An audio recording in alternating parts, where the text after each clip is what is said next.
what it meant to have worked for the Stasi was, it was very controversial.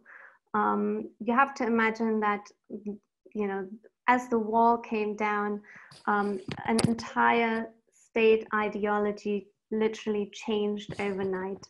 So many people who dedicated their entire lives to working for the state and believing in the cause that they worked for, you know, all of a sudden were seen as perpetrators, was seen as, you know, terrible people a lot of the time. One has to keep in mind, though, that actually not everybody fulfilled the same roles if they were part of this institution. There were many people who worked for the MSF, you know, including those who purely fulfilled administrative tasks, you know, did fairly menial jobs. And, you know, that really, you know, plays into it.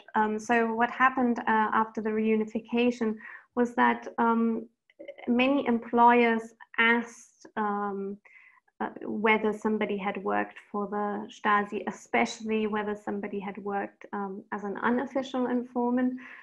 There's even a thing where some employees are checked, so the employer will go to the Stasi archive and can request to have a check done on whether somebody worked for the Stasi. And so, you know, really it's a very difficult situation for those who, you know, who worked for them. And a lot of the time they feel that they're treated unjustly.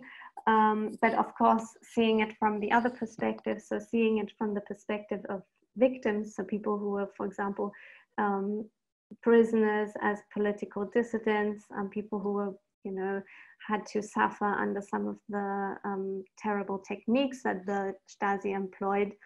To them,